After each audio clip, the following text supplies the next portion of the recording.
100కు పైగా దీర్ఘకాలిక సమస్యలకు ఎటువంటి ఆపరేషన్ దుష్ప్రభావాలు లేకుండా హోమియోపతి చికిత్స.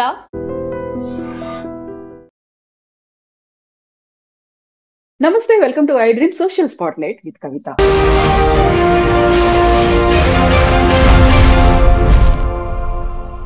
2025 సంవత్సరానికి గాను సంపూర్ణ చంద్రగ్రహణాన్ని ప్రపంచమంతా వీక్షించింది. బ్లడ్ మూన్ గా చెప్పేటువంటి ఈ చంద్రగ్రహణం అద్భుతమైంది, ఆశ్చర్యపరిచేలా ఉంది అంటూ అందరూ చూడాలని ఎంకరేజ్ కూడా చేశారు. స్కూళ్లలో, కాలేజీలో ప్రత్యేకంగా టెలిస్కోపులను పెట్టి కూడా. అక్కడే విచిత్రమైనటువంటి ఇంకొక సంఘటన విలేజ్లకు సంబంధించి కనిపిస్తుంది. ఏ గ్రహణమైనా విలేజ్ల్లో ప్లేట్లలో వాటర్ పోసి రోకలిని నిలబెడితే రోకలి నిల్చుంటుంది. ఇది గ్రహణానికే ప్రత్యేకంగా చెప్తూ ఉంటారు. యాక్చువల్ గా అందులో మిరాకిల్ ఏమైనా ఉందా, సైన్స్ ఉందా? గ్రహణం రోజే రోకలి ప్లేట్ లో నీళ్ల మధ్యలో నిలబడుతుందా, మిగతా రోజుల్లో నిలబడదా? మనతో పాటుగా ఉన్నారు ప్రముఖ హ్యూమనిస్ట్ బాబు గోగినేని గారు. బాబు గారు నమస్కారం అండి. నమస్కారం అండి. సో నిన్న మీరు చూసారా? ఆఫ్ కోర్స్ అవకాశం ఉన్న ప్రతిసారి మబ్బులు కప్పేయకుండా ఉంటే గనక చంద్రుడిని కానీ సూర్యుడిని కానీ గ్రహణాలు మా దగ్గర ఉంటే నేను చూడటం అన్నది ఇట్స్ ఎ ట్రెడిషన్ అండి. I'm not an eclipse chaser, even though నేను యంగర్ డేస్ లో ఆగ్రాకి అట్లాగే మధ్యప్రదేశ్కి టోటల్ సోలార్ ఎక్లిప్స్ కోసం ప్రత్యేకంగా వెళ్ళాను, వెళ్ళి చూసి వచ్చాను. అలా చేయటం అన్నది ఆస్ట్రేలియాలో అవసరం లేదండి, మా కిటికీలోంచే కనిపించింది. మేము అలా బయటికి వెళ్ళాము, వెళ్ళి మాకు రాత్రి లేదు తెల్లవారుజామున 3:30 అట్లా అన్నమాట. మాకు అప్పటిదాకా మెలుకొని ఉన్నారా మీరు చూడడానికి? తప్పకుండా. ఇట్స్ ఎ మ్యాగ్నిఫిసెంట్ విజువల్ అండి. మీరు చూసే అవకాశం కలిగిందా? మీకు అంత మబ్బులు అనుకుంటా క్లౌడీగా ఉందండి. కొన్ని ఏరియాల్లో ఇట్ వాజ్ విజిబుల్, కనిపించింది. మాకు చాలా క్రిస్ప్ గా ఉండింది.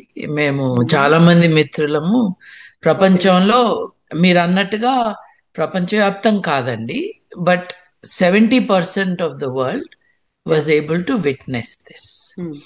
ఈ చంద్రగ్రహణాలు ఏంటంటే భూమి మీద చాలా ఏరియా కవర్ అవుతుంది, సూర్యగ్రహణం ఏమో చాలా తక్కువ ఏరియా కవర్ అవుతుంది. సూర్యగ్రహణాలు నిమిషాల పాటే ఉంటాయి, టోటాలిటీ అన్నది. చంద్రగ్రహణం మటుకు గంట, గంటంబావు, గంటన్నర అట్లా ఉండే అవకాశం ఉంటుంది అనమాట. సో మాకైతే దాదాపు గంట సేపు ఈ టోటల్ లూనార్ ఎక్లిప్స్ కనిపించింది. ఎర్రగా ఉంది, ఆరెంజ్ అండ్ ఎరుపు మధ్యలో రంగు, బ్రౌన్, ఆరెంజ్ అండ్ రెడ్ మధ్యలో. ఇట్ వాస్ ఫెంటాస్టిక్ అండి. సో బ్లడ్ మూన్ ని చూడడానికి అందరేమో ఉత్సాహం చూపించారు, చిన్న పిల్లల్ని కూడా తీసుకొని వచ్చారు, టెలిస్కోపులు పెట్టారు. సరే, ఎవరికి విజిబుల్ గా ఉంటే వాళ్ళు దే ఎంజాయ్డ్ ఇట్. బట్ అదే టైంలో ప్రతిసారి గ్రహణం అనగానే మనకి విలేజ్ల దగ్గర నుంచి బోల్డెన్ విజువల్స్ వస్తూ ఉంటాయి. రోకలి నిలబడింది, అది గ్రహణం టైంలోనే ఇలా జరుగుతుంది అనేది. యాక్చువల్ గా మీరు ఈ ఎక్స్పెరిమెంట్ లాంటిది ఎప్పుడైనా చేశారా? చేశామండి. నేను నా టీవీ షోలో ఇది చూపించాను కూడా, బిగ్ క్వశ్చన్ విత్ బాబు గోగినేనిలో. మొదటి విషయం ఏంటంటే గ్రహణం అప్పుడు రోకలి నిటారుగా నుంచుంటుంది కదా. గ్రహణం కానప్పుడు ట్రై చేయి. ఇప్పుడు ప్రతి ఒక్కళ్ళు గ్రహణం దాకా వెయిట్ చేసి అప్పుడు నుంచోబెట్టే ప్రయత్నాలు చేస్తున్నారు. కొంతమంది చేతిలో నుంచుంటుంది, కానీ గ్రహణంకి 10 రోజుల ముందో గ్రహణంకి 10 రోజుల తర్వాత ట్రై చేస్తే పొద్దుగా తెలిసిపోతుంది మనకి. ఎందుకంటే మీరు ఎప్పుడు నుంచోబెట్టినా అది నుంచుంటుంది. ఇప్పుడు ప్రపంచం అంతా కూడా వేగంగా ముందుకి వెళ్తూ ఉంటే మనము రోకలి దగ్గర కూర్చుని ఉన్నాం, కమండలం దర్బాలతో కూర్చుని ఉన్నాం. భయం వేసి తలుపులు కిటికీలు మూసేసుకుని గ్రహణాక స్నానాలు చేసుకుని ఈ ఫ్రిడ్జ్ లో ఉన్న ఫుడ్ మెటీరియల్ అంతా కూడా బయట పారేసి చేసే పిచ్చిలో ఉన్నాం మనం. ప్రపంచం అంతా ఎంతో ముందుకెళ్ళిపోతుంది. This is a situation. మీరు ఎప్పుడు కావాలన్నా రోకలిని నుంచోపెట్టవచ్చు. నేను నుంచోపెట్టాను. దాంట్లో పెద్ద విద్య కూడా లేదు. ఉమ్, ఇప్పుడు మీరు ఒక పెద్ద పోల్ తీసుకుని వేలు మీద బ్యాలెన్స్ చేస్తారు, పిల్లలు చూసే ఉంటారు. అవును. అటువంటిదే ఒక పోల్ని నిటారుగా నుంచోబెట్టడానికి బ్యాలెన్స్ ఆఫ్ ఫోర్సెస్ కావాలి. అది మీరు తీసుకొస్తే చాలు. దానికి గ్రహణానికి ఏంటి సంబంధం అని అడుగుతూ ఉంటే కొంతమంది సూడో సైంటిస్టులు ఉన్నారు. చూడు, సూర్యుడు, భూమి, చంద్రుడు, ఈ మూడిటి యొక్క గ్రావిటేషనల్ ఫోర్సెస్ కారణంగా ఈ పోల్ పడిపోకుండా నుంచుని ఉంటుంది అని బుకాయిస్తున్నారు. ఇప్పుడు ఒకటి స్ట్రైట్ గా నుంచోవటానికి మనకి ఎర్త్ గ్రావిటేషన్ కావాలి, గురుత్వాకర్షణ శక్తి ఉంటేనే అది Exactly. మీరు బ్యాలెన్స్ చేయించగలరు. లేకపోతే దానికి బరువు ఎంతో మీరు క్యాల్కులేట్ చేయొచ్చు. మాస్ పైన డిపెండ్ అయి ఉంటుంది అదంతా, గ్రావిటేషన్, మాస్. ఇది మనం ఇవాళ చెప్పింది కాదు కదా, ఉమ్, న్యూటన్ గారే చెప్పారు కదా. అవును. న్యూటన్స్ లా ఆఫ్ గ్రావిటీ అన్నది ఉన్నది కదా. రెండు వస్తువుల మధ్య ఉన్న గురుత్వాకర్షణ శక్తి ఎట్లాంటిది అని అంటే దానికి gravitational constant, Newton's gravitational constant. అట్లాగే ఆ వస్తువు యొక్క మాస్, ఈ వస్తువుల మధ్య ఉన్న డిస్టెన్స్, వీటన్నిటినీ కన్సిడర్ చేస్తూ ఆయన ఒక ఫార్ములా ప్రతిపాదించారు. ఆ ఫార్ములా ప్రకారం రెండు వస్తువుల మధ్య ఎటువంటి గ్రావిటీ ఉంటుంది అన్నది, మనం గ్రావిటేషనల్ ఫోర్సెస్ ఉంటాయి అన్నది మనం లెక్క వేసి చూడొచ్చు. ఇప్పుడు వీళ్ళు అంటుంది ఏంటి, సూర్యుడు, భూమి, చంద్రుడు ఇవి అలైన్ అయిన కారణంగా, సూర్యుడి నుండి చంద్రుడి నుండి వచ్చే ఫోర్సెస్ కారణంగా ఇది నుంచోబడుతుంది అని నేను మీకు లెక్కలు వేసి షేర్ చేశాను. ఇది సైన్స్ క్లాస్ కాదు కాబట్టి ఇంట్రెస్ట్ ఉన్న వాళ్ళు ఆ ఫార్ములాని, ఆ క్యాల్కులేషన్ని అన్నిటి కూడా చూసుకోవచ్చు. ఏంటంటే ఒక 7 కిలోలు అనుకుందాం ఈ పోల్ యొక్క బరువు. 7-8 అడుగులు ఎత్తు ఉంటుంది. మనిషి ఎత్తు కంటే ఎక్కువే ఉంటుంది వాళ్ళు మనకి చూపించే పోల్, రోకలి. 5.5 అడుగులు ఎత్తుంటారు కాబట్టి ఒక 6-7 అడుగుల ఎత్తున్న పోల్, ఒక 7 కిలోల బరువు ఉన్న పోల్ అని, రోకలిని నేను పోల్ అంటున్నాను, వుడెన్ పోల్. Yeah. దాన్ని ఆధారం చేసుకుని లెక్కలు వేస్తే మనకి భూమి యొక్క శక్తి, అట్రాక్షను, ఫోర్సెస్ కారణంగా 68 న్యూటన్స్ దాని క్యాల్కులేషన్ రిజల్ట్ అన్నమాట. మనం సన్ యొక్క క్యాల్కులేషన్ కూడా చూసుకుంటే మీకు చాలా స్మాల్ రీడింగ్ వస్తుంది, 0.0004. మీరు మూన్ యొక్క ఎఫెక్ట్ చూసుకుంటే చాలా జీరోల తర్వాత మీకు ఒక నంబర్ వస్తుంది. అంటే real effect is only from the earth. Science తెలియని వాడు, సైన్స్ భాషను వాడుకుంటూ నాన్ సెన్స్ మాట్లాడేవాడు చెప్పే విషయాలు ఏంటంటే sun and moon are making this pole stand straight అని. అది అబద్ధం. నువ్వు సరిగ్గా నుంచోబెడితే నుంచుంటుంది అంతే. ఇప్పుడు నిజంగా అంత పవర్ ఉంటే నువ్వు నుంచోబెట్టేదాకా అది పడుకునే ఉందా? ఇప్పుడు మీ ఇంట్లో గొడుగు ఉంటుందండి, మీ ఇంట్లో రకరకాల పోల్స్, అట్లాంటి కర్రలు ఉంటాయి, అవన్నీ లేచి నుంచోవాలి కదా టకామని. నుంచోట్లేదే. అసలు ఇది మిరకిల్ కూడా కాదు. నిజంగా మిరకిల్ ఎప్పుడు అవుతుంది అంటే పడుకుని ఉన్న కర్ర అమాంతం గాల్లో లేచి ఫ్లోట్ అయ్యి ఆకాశంలోకి వెళ్ళి మళ్ళీ కిందకు వచ్చింది అనుకోండి, ఓహో ఇదొక అద్భుతం అని అనుకోవచ్చు. ప్రపంచం ఎక్కడికి పోతుంది, నువ్వేంటిరా ఈ రోకళ్ళు పట్టుకుని తిరుగుతున్నావు అని ఎన్నిసార్లు చెప్పినా కూడా అదే చేస్తున్నారు. ప్రగతి అన్న రైలు వెళ్ళిపోతుందండి. స్టేషన్ దగ్గరకు వచ్చినప్పుడు ఎక్కాలి మనం. క్లాస్లో స్కూల్ టీచర్లు చెప్పినప్పుడు నేర్చుకోవాలి. తెలివిగా ఆలోచించాలి. ఎవడు చెప్తే దాన్ని పట్టుకుని మాట్లాడటం అన్నది చాలా స్టూపిడ్గా ఉంటుంది. మనం ఒకసారి గ్రహణాల గురించి చూసుకుంటే అండి, రోకళ్ళ విషయం ఒకటైతే, నేను ఇందాక మిమ్మల్ని ఆ మీకు గుర్తు చేసినట్టుగా ఈ భయపడటాలు, తలుపులు మూసుకోవటాలు, కిటికీలు బంద్ చేయటాలు, దాక్కోవటాలు, భయం వేయటము, మేము రిపీటెడ్గా వీఆర్ ఆస్కింగ్ క్వశ్చన్స్ ఇట్లా మాట్లాడుతూ ఉంటే జనాలు, అంటే లేదు మీకు ఏది నష్టం కలగకుండా ఉండాలని మేము చెప్తున్నాము, ఇదొక సూచన మాత్రమే అంట. సూచన ఇవ్వటానికి నువ్వు ఎవడిరా? నీకేం తెలుసు నువ్వు ఇవ్వటానికి సూచన? నీ భయం నా మీదకి నువ్వు ప్రొజెక్ట్ చేయటం ఏంటి? నీకు భయం వేస్తే నువ్వు భయం వేసుకుంటా కూర్చో, నీ తలుపు నువ్వు బంద్ చేయి. నువ్వు ఊరి మీద పడి అందరికీ చెప్పి మేము గట్టిగా ప్రశ్నలు వేస్తూ ఉంటే ఒక జ్యోతిష్యుడు కాలబేరానికి వచ్చి మీకు అజీర్తి చేస్తుంది అని చెప్పాడు. అంటే విపత్తులు వస్తాయి, అవి వస్తాయి, భూకంపాలు వస్తాయి, ప్రపంచం అంతమైపోతుందని చెప్పేవాడు ప్రశ్నలు వేసేటప్పటికి దడిసి నీకు అజీర్తి చేస్తుంది అని చెప్పాడు.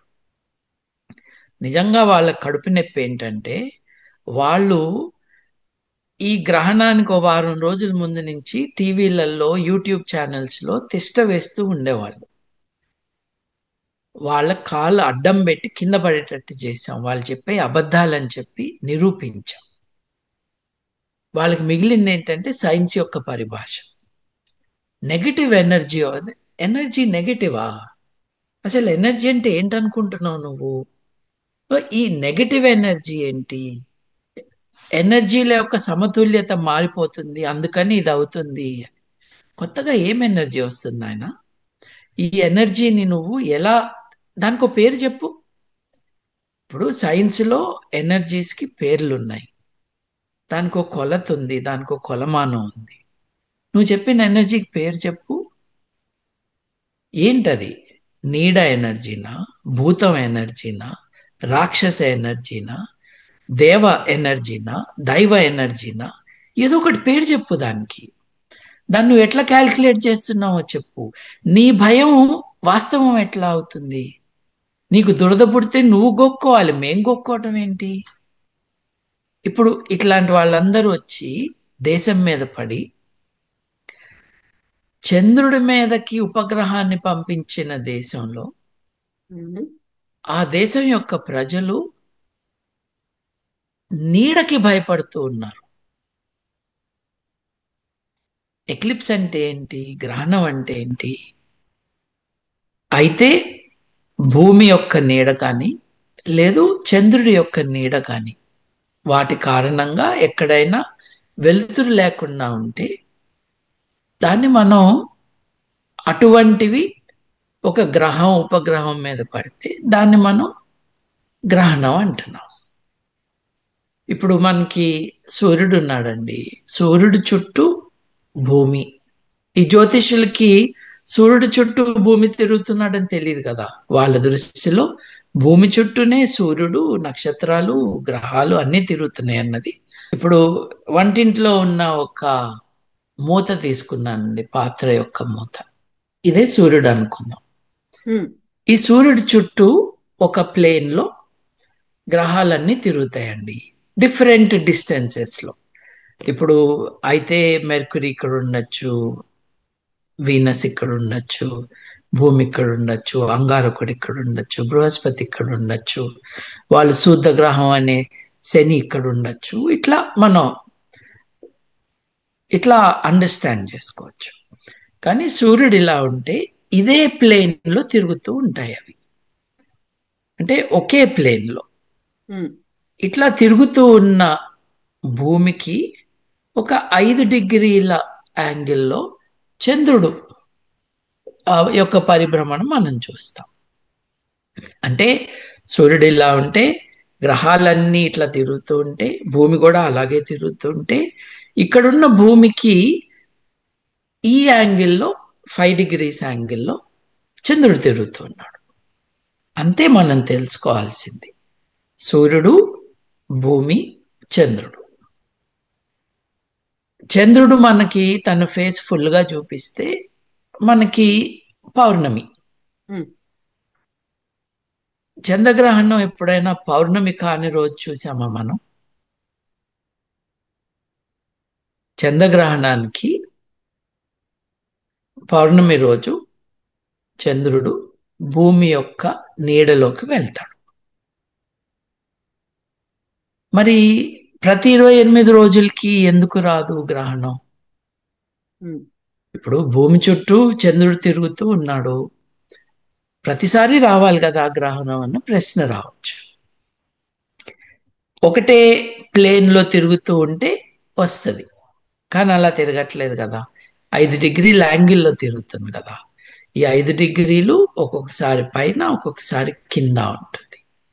అంటే చంద్రుడు భూమి యొక్క ప్లేన్కి, ఈ భూమి చుట్టూ తిరుగుతున్న ఆర్బిటల్ ప్లేన్కి కొన్నిసార్లు పైన కొన్నిసార్లు కింద, ఈ పైకి కిందకి కదులుతున్నప్పుడు అప్పుడప్పుడు భూమి యొక్క నీడలోకి చంద్రుడు వస్తే మనకి గ్రహణం వచ్చింది. మనకి చంద్రగ్రహణం, సంపూర్ణ చంద్రగ్రహణం వచ్చినప్పుడు చంద్రుడి మీద నుంచి చూస్తే ఎలా ఉంటుంది? ఉమ్, ఇప్పుడు సూర్యుడు, భూమి, చంద్రుడు. సూర్యుడి నుంచి భూమి మీదకి వెలుతురు, ఆ వెలుతురు చంద్రుడి దాకా వెళ్లకుండా అడ్డుకుంటుంది భూమి, నీడ పడుతుంది. కాబట్టి చంద్రుడు మనకి మసకగా కనిపించటము, లేదు మన వాతావరణం కారణంగా ఎర్రగా కనిపించటము మనకు తెలుసు. ఇది భూమి మీద నుంచి చూస్తే కనిపిస్తుంది. చంద్రుడి మీదకి వెళ్తే, చంద్రుడి మీద నుంచి మనం చూస్తే మనకి సూర్యుడు కనపడకుండా భూమి చేస్తుంది కాబట్టి చంద్రుడి మీద సూర్యగ్రహణం ఉంటుంది. ఉమ్, ఈ నీడ వెలుతురు యొక్క ఆట ఏదైతే ఉందో ఆకాశంలో జరుగుతూ ఉన్నప్పుడు దాన్ని చూసి భయపడకుండా ఆ అద్భుతాన్ని తిలకించవచ్చు కదా. ఇప్పుడు ప్రతి 1 జనవరికి కొత్త బట్టలు వేసుకుని న్యూ ఇయర్ అని సెలబ్రేట్ చేసుకుంటారు. పంచాంగం చదువుకునే వాళ్ళు కూడా దాన్నే సెలబ్రేట్ చేసుకుంటారు 1 జనవరి, because it's a more useful calendar. సంవత్సరానికి ఒకసారి సెలబ్రేట్ చేసుకుంటారు. మనకి సంపూర్ణ గ్రహణం సంవత్సరానికి ఒకసారి రాదు కదా, ఉమ్, ఇంకా ఎక్కువ టైం పడుతుంది కదా. అందుకని నేను కొత్త బట్టలు వేసుకుని వచ్చాను, లేదు కొత్త బట్టలు కాకపోయినా సెలబ్రేషన్కి, బికాస్ ఓకే, వీఆర్ వేడుకలాగా. Celebrating a celestial event. Um, ఓ పుట్టినరోజు, ఒక పండగ రోజులాగా ఆకాశంలో జరుగుతున్న ఒక అద్భుతం. ఉమ్, అద్భుతం నాట్ యాజ్ ఎ మిరకిల్, మనల్ని అబ్బురపరిచేటట్టుగా ఉన్న దృశ్యం. దాన్ని చూసి సంతోషించాలి. అలా కాకుండా భయం వేసి దుప్పటి కప్పుకుని మంచం కింద దాక్కుని కిటికీలు బంద్ చేసేసుకుని మీరు చూడొద్దు మీకేదో అవుతుంది అని బెదిరిస్తున్నారు చూడండి. అటువంటి పరిస్థితుల్లో మన దేశం ఉంది. ఇదే గ్రహణాలను చూసి ఆర్యభట్టుడు ఏం చేశాడు? ఆర్యభట్టుడు చంద్రుడి మీద నీడని గమనించి, ఎవరి నీడని? భూమి నీడని గమనించి, సూర్యుడి నుంచి వెలుతురు రాకుండా భూమి ఆపుతున్న కారణంగా అక్కడ నీడ కనిపిస్తుంది, ఆ నీడ యొక్క షేప్ని మీరు చూస్తే మనకు అర్థమవుతుంది మన భూమి గుండ్రంగా ఉంది అని చెప్పాడండి. ఉమ్, ఆర్యభట్టుడు హిందూ మతంలో పుట్టినవాడే, బ్రాహ్మణ కులానికి చెందినవాడే, బౌద్ధం వైపుకు వెళ్ళినవాడు. ఆయన దాక్కున్నాడా? కడుపు నొప్పి వస్తుందని భయపడ్డాడా? విపత్తులు వస్తాయని అన్నాడా? ఆకాశం వెంక చూశాడు, ఏం జరుగుతుందో గమనించాడు. గ్రీకులు కొంత, చైనాలో కొంత, భారతదేశంలో కొంత ఆస్ట్రానమీ అన్నది డెవలప్ ఎందుకు అయింది అని అంటే, ఖగోళ విజ్ఞానం డెవలప్ ఎందుకు అయింది అని అంటే, ఇటువంటి విజ్ఞాన శాస్త్రం పట్ల ఒక దృక్పథం, అవగాహన, విశ్వం పట్ల కుతూహలం ఉన్నవారి కారణం. ఈ రోజు మనల్ని భయపెడుతున్న వాళ్ళకి దానికి సంబంధం లేదు. రైట్?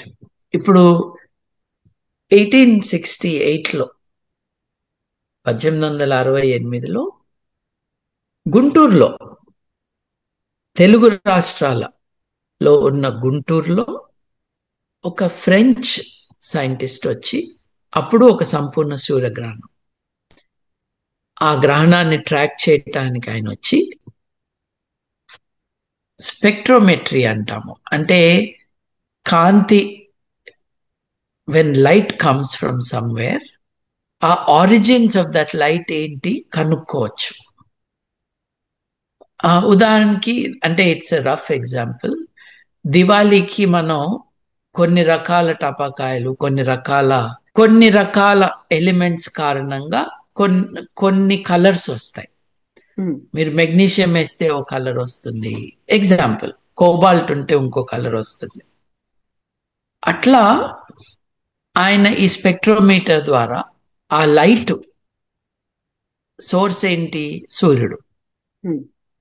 కలర్ ఏంటి? ఎల్లో. ఈ ఎల్లో కలర్ అన్నది ఇంతకు ముందు చూడలేదు సైన్స్. 1868కి ముందు సూర్యకాంతి నుండి స్పెక్ట్రోమెట్రీలో ఎల్లో కలర్ రాలేదు. అప్పటి వరకు ఒక మూలకం ఉంటుంది, దాని కారణంగా ఎల్లో కలర్ వచ్చింది. సూర్యుడి నుంచి వచ్చింది కాబట్టి దానికి హీలియం అన్న పేరు పెడదాము. హీలియోస్ అంటే సూర్యుడు కాబట్టి గ్రీకులకి, ఆయన దానికి హీలియం అని పేరు పెట్టాడు. అప్పటి వరకు హీలియం అన్నది మానవాళికి తెలియదండి. 1868లో హీలియంని కనిపెడితే ఆయన సూర్యుడి మీద ఉంటుంది అని 1894లో భూమి మీద హీలియంని కనుక్కున్నారు. అప్పటి వరకు ఆయన చెప్పటమే, భూమి మీద కనుగొనలేదు, అప్పుడు కనుక్కున్నారు. ఇదంతా కూడా తెలుగు నేల పైన ఒక మూలకాన్ని కనుక్కున్నారు గ్రహణం టైంలో. వీళ్ళెవ్వరూ ఇళ్ళల్లో దాక్కోలేదు ఆ రోజు. వాళ్ళు ఎక్స్పెరిమెంట్ చేశారు, జ్ఞానార్జన కోసం వాళ్ళు ప్రయత్నాలు చేశారు. అంతెందుకండి, ఎర్లీ 1900స్లో 1919 అనుకుంటా, ఐన్స్టైన్ గారి థియరీ. ఐన్స్టైన్ గారు ఏం చెప్పారు? ఒక వస్తువు మ్యాసివ్గా ఉంటే దాని మాస్, దాని దగ్గర నుండి కాంతి వెళ్తూ ఉంటే కూడా ఆ కాంతి బెండ్ అవుతుంది అని. అంటే గురుత్వాకర్షణ శక్తి ఎంత గట్టిగా ఉంటుందంటే, ఎంత పవర్ఫుల్గా ఉంటుందంటే, ఆ బిగ్ ఆబ్జెక్ట్ కారణంగా కాంతిని కూడా వక్రీకరించగలదు. అది సరళ రేఖలో వెళ్ళే కాంతి అట్లా బెండ్ అయి వెళ్తుంది అని 1919లో బ్రెజిల్లో, ప్రిన్సిపే అంటే వెస్టర్న్ ఆఫ్రికా, కొన్ని వేల కిలోమీటర్ల దూరంలో ఉన్న ఈ రెండు దేశాలలో అబ్జర్వేటరీ పెట్టారు. అబ్జర్వేటరీ అంటే టెలిస్కోప్లు, దాన్ని అబ్జర్వ్ చేసే సైంటిస్టులు కూర్చుని అప్పటి సంపూర్ణ సూర్యగ్రహణాన్ని వాళ్ళు అబ్జర్వ్ చేసి ఏం జరుగుతుందో చూశారు. హ్యాపీలీ 6 నిమిషాల పాటు ఉండింది ఆ సంపూర్ణ సూర్యగ్రహణం యొక్క టోటాలిటీ టైం. ఈ 6 నిమిషాల్లో వాళ్ళు తీసుకున్న ఫొటోస్, వాళ్ళు చేసిన అబ్జర్వేషన్స్ కారణంగా ఏమర్థమైందనంటే, అంటే ఎక్లిప్స్ టైంలోనే మీరు అబ్జర్వ్ చేయగలరు. ఎందుకంటే మామూలు కంటికి, మామూలుగా మనం చూడగలిగిన కాంతి కంటే 40 లక్షల రెట్లు ఎక్కువ ఉంటుంది సూర్యుడి నుంచి కాంతి. సో మన కళ్ళు తట్టుకోలేవన్నది ఒకటైతే, ఈ ఇన్స్ట్రుమెంట్స్ కూడా క్యాప్చర్ చేయలేవు. కానీ during a total solar eclipse you can look at the sun. సూర్యుడు వెనక మామూలుగా కనిపించే నక్షత్రం సూర్యుడికి దగ్గరగా కదిలినట్టుగా ఈ ఫొటోస్లో కనిపించింది. అంటే కాంతి సూర్యుడి దగ్గర నుండి వస్తూ ఉన్నప్పుడు ఆ పొజిషన్లో సూర్యుడి అట్రాక్షన్ కారణంగా కొంచెం దగ్గరికి జరిగింది. కాబట్టి ఆకాశంలో ఆ నక్షత్రం యొక్క పొజిషన్ మారినట్టుగా అర్థమైంది. ఎంత అద్భుతం అండి! ఐన్స్టైన్ గారు తన థియరీలో ఎర్లీ 1900s, 1905లో అనుకుంటా, ఆయన నా థియరీ కరెక్ట్ అయితే ఒక మ్యాసివ్ ఆబ్జెక్ట్ దగ్గర నుండి కాంతి వెళ్తూ ఉంటే అది వక్రీకరించబడుతుంది అని చెప్పారు ఆయన. ఓ 15 ఏళ్ల దాకా దానికి ప్రూఫ్ లేదు. కానీ సైంటిస్టులు టోటల్ సోలార్ ఎక్లిప్స్ టైంలోనే దాన్ని చెక్ చేసి వెరిఫై చేసి they confirm the most important theory, scientific theory of his time. వాళ్ళు కమండలాలు పట్టుకుని గడ్డిని అదేంటి దర్బా అంటారు, అది పట్టుకుని తిరగలా ఈ ఎక్లిప్స్ ఎఫెక్ట్ ఏంటో మనకు రాకుండా చూసుకుందాము అని భయపడుతూ వాళ్ళు పిరికి వాళ్ళుగా ఉండి వేరే వాళ్ళని పిరికి వాళ్ళుగా చేసేవాళ్ళు కాదు వీళ్ళు విశ్వాన్ని కుతూహలంతో ఎగ్జామిన్ చేయటానికి బయటకు వచ్చారు. వాళ్ళకి ఎవరికి ఏం కాలేదండి. ఇప్పుడు భారతదేశంలో చాలా, మీరు చెప్పింది నిజమే, లక్షల మంది వీక్షించటం వాస్తవం. కానీ రాత్రి 8 నుండి హైదరాబాద్ రోడ్లలో ట్రాఫిక్ ప్రాబ్లం ఏమైనా ఉండిందా? ఎవడికి వాడు ఇంట్లో పోయి దాక్కున్నాడు, రోడ్డు మీదకి రాలేదు. ఎవడికి వాడు భయంతో కంపిస్తూ కూర్చున్నారు. భయం లేకపోయినా కూడా నిజాయితీ లేకుండా, వాళ్ళ జ్ఞానానికి పట్ల వాళ్ళకి నిజాయితీ లేకుండా ఏమోలే ఎందుకైనా మంచిది ఏమవుతుందో అనుకుని దాక్కున్న వాళ్ళు ఉన్నారు. కేవలం ఒక మతం వారికి, ఒక దేశం వారికే ఈ నష్టాలు జరుగుతాయా? ప్రత్యేకమైన శక్తులు, ప్రత్యేకమైన కాంతి రేస్ వస్తాయని చెప్తున్నారే. భూమి నుండి రేస్ రావు, చంద్రుడి నుండి రావు, వచ్చే రేస్ అల్లా కూడా సూర్యుడి నుండి. ఈ ప్రత్యేకమైన రేస్ వచ్చేసి భారతీయులు ఎక్కడున్నారు వాళ్ళ పాస్పోర్ట్ కన్ఫర్మ్ చేసుకుని, వాళ్ళల్లో హిందువులు ఎవరో కనుక్కుని, వీళ్ళల్లో మళ్ళీ ఆడవారు ఎవరో చూసుకుని, వాళ్ళల్లో ప్రెగ్నెంట్ ఎవరో వెరిఫై చేసుకుని వాళ్ళ పిండాలను ఎఫెక్ట్ చేస్తాయా? 2017లోనూ 2018లోనూ జనవరిలో మనకి ఒక గ్రహణం జరిగినప్పుడు ఉప్పల్లో ఒక ఆటో డ్రైవరు ఒక చంటి బిడ్డని చంపేశాడండి. తలని వేరు చేశారు. అవునండి. నరబలి కూడా అయింది అప్పుడు అని. అవునండి. ఇటువంటివి గ్రహణాలతో లింక్ అయింది మన దేశం. నరబలులు లేవా అంటే ఒకప్పుడు ప్రపంచవ్యాప్తంగా నరబలులు జరిగేవండి. ఆజ్టెక్లు కావచ్చు, లేకపోతే ఆఫ్రికాలో కావచ్చు. కానీ గ్రహణానికి లింక్ చేయటం అన్నది మటుకు భారతదేశంలో మన ఆచారాలు, మన ప్రాక్టీసెస్లోనే మనం చూస్తాం. ఇప్పుడు గ్రహణం ఉన్నప్పుడు చైనాలో కూడా భయపడ్డారు. ఏదో ఒక డ్రాగన్, ఒక రాక్షస క్రీచర్ సూర్యుని కానీ చంద్రుని కానీ మింగేస్తుందేమో అని దాన్ని భయపెట్టడానికి వీళ్ళు డప్పులు కొడుతూ రోడ్డు మీద తిరిగేవాళ్ళు. వాళ్ళు దాక్కునేవాళ్ళు కాదు, డప్పులు కొడుతూ భయపెట్టడానికి ప్రయత్నం చేసేవాళ్ళు. వాళ్ళు భయపడటం ఒకటైతే దాన్ని ఎదుర్కోవటానికి బయటకు వచ్చేవాళ్ళు, లౌడ్ నాయిస్ చేసేవాళ్ళు. ఈ మోతకి వీళ్ళు చేసే విన్యాసాలకి భయపడి ఆ డ్రాగన్ ఆ మింగుతున్న సూర్యుడు గాని చంద్రుడిని గాని కక్కేసి పారిపోతుంది అని.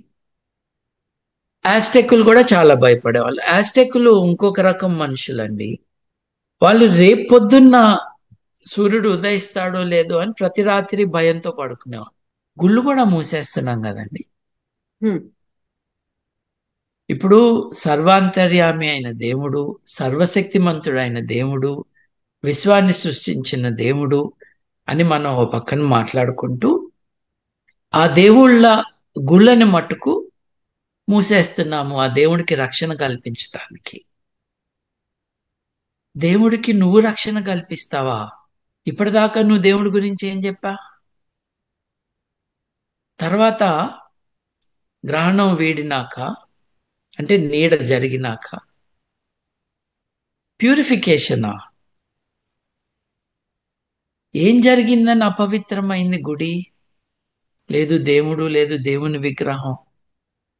నా నమ్మకాలు వదిలేసి నీ నమ్మకం ప్రకారం పవిత్రము, సర్వశక్తిమంతుడైన దేవుడు మొగనే కదండి.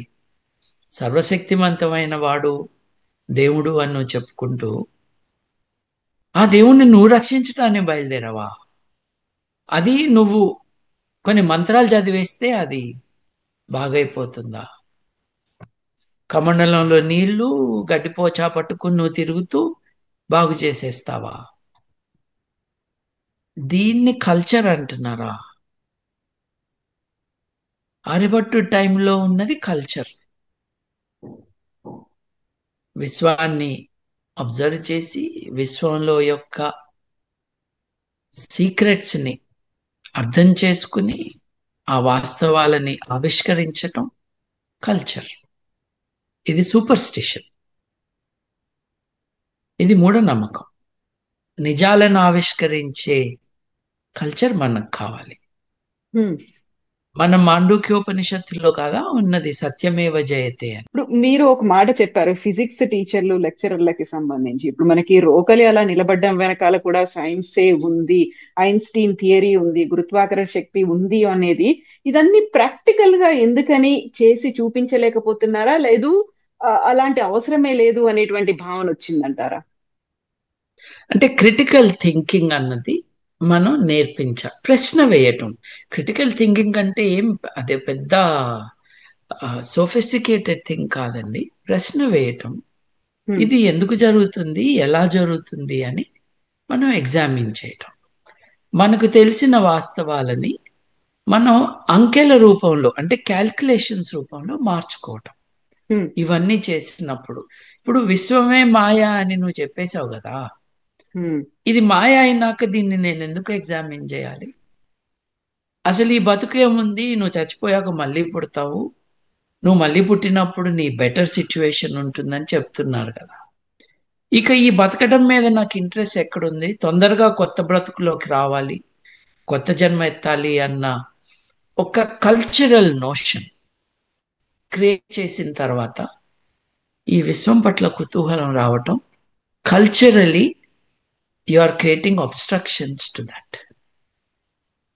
అక్కడ వచ్చింది మనకు ప్రాబ్లం. ఇప్పుడు ఫలానా వ్యక్తి కారణంగా నీకు దిష్టి తగులుతుంది అని అంటున్నారు.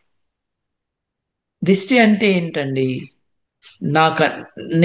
నేను బ్యాడ్ ఎఫెక్ట్స్ మీ మీదకి కలగజేసే వ్యక్తినైతే నా కళ్ళ నుండి మీ మీదకి కొన్ని రకాల వేవ్సో రేసో ప్రసారం అవుతాయి అని, అంతే కదండి. ఇప్పుడు దిష్టి తగులుతుందంటే ఎవరో చెడు దృష్టితో మిమ్మల్ని చూస్తున్నారు, వాళ్ళ కళ్ళ నుండి మీకు కొన్ని రకాల రేస్ వస్తున్నాయి, ఆ కిరణాల కారణంగా మీరు డ్యామేజ్ అవుతున్నారు. ఈ విషయమే చెబుతూ టీవీ ఛానళ్లలో మధ్యాహ్నం 3 4 దిష్టి యంత్రాలు అమ్ముతున్నారు కదండి 5,000 రూపాయలకి. రైట్ నా మనం ఏం నేర్చుకుంటున్నాము స్కూల్లో? వాస్తవం ఏంటి? కాంతి ఎక్కడి నుండైనా వచ్చి ఒక వస్తువు మీద పడితే, ఆ వస్తువు మీద నుండి రిఫ్లెక్ట్ అయితే, అది మన కంటికి చేరితే, మన రెటీనా మీద దాని ఇంప్రెషన్ పడితే మనకి ఒకటి కనిపిస్తుంది అని. అంటే మన కళ్ళు కిరణాలని ప్రసారం చేస్తున్నాయా, కిరణాలని తీసుకుంటున్నాయా? కాంతి కిరణం ఒక దాని మీద పడి అక్కడ నుండి రిఫ్లెక్ట్ అయ్యి మన కంట్లోకి వస్తుంది. మన కళ్ళు ప్రసారం చేయటంలా, మన కళ్ళు రిసీవ్ చేసుకుంటాయి. కానీ దిష్టి మీద టెక్నాలజికల్ ఇన్స్ట్రుమెంట్స్ అయిన టెలివిజను, కంప్యూటరు వాటిల్లో చెప్తున్నారు. దిష్టి తీయించుకొని రాజకీయ నాయకుడు ఉన్నాడా? ఎలక్షన్లలో గెలవటానికి చండీ యాగాలు యాగం చేయని వాడు ఉన్నాడా? ఆ యాగాలన్నిటికీ ఫలానా కులం వాడే కావాలని రిక్రూట్ చేయని వాడు ఉన్నాడా? ఇవన్నీ ఉన్నప్పుడు దేశం ఇట్టాగే ఉంటుంది. థ్యాంక్ యూ సో మచ్ అండి బాబు గారు. మీరు చెప్పినటువంటి ఇన్ఫర్మేషన్ అనేది నిజంగా we need to think about it, we need to give that awareness. మీరు చెప్పినట్టుగా ఫిజిక్స్ టీచర్స్ ఉన్నారు, what they are doing, what we are learning from them. మనం అడగాల్సింది, మనం క్వశ్చన్ చేయాల్సింది చాలా ఉన్నాయి. This is an eclipse, but more than anything else, even more than a lunar eclipse, it is an eclipse of reason, of science, of reality. Thank you so much, Andy. Thank you so much. Right. Namaskar. Thank you. And don't forget to subscribe to iDream. And for more videos, please subscribe to iDream. Please subscribe to iDream. Please subscribe iDream. And please subscribe to iDream. For more videos, subscribe to iDream. please like, share and subscribe to the channel. Congratulations, iDream. Subscribe to iDream. Subscribe to iDream. So subscribe to iDream Media. iDream ki iDream team andarki huge congratulations. Please subscribe iDream Media. Please subscribe to iDream. Subscribe iDream. Please subscribe to iDream. iDream అంటే నా కళల ఛానల్ను subscribe చేసుకున్న నోరు తిరుగుతలేదు, మీరైతే గంట గుర్తు కొట్టండి. For more such videos, please subscribe to iDream. Subscribe to iDream. Please subscribe to iDream. Please subscribe iDream Media. Please do subscribe to iDream. Please subscribe to iDream Media. For best entertainment and information, please subscribe iDream.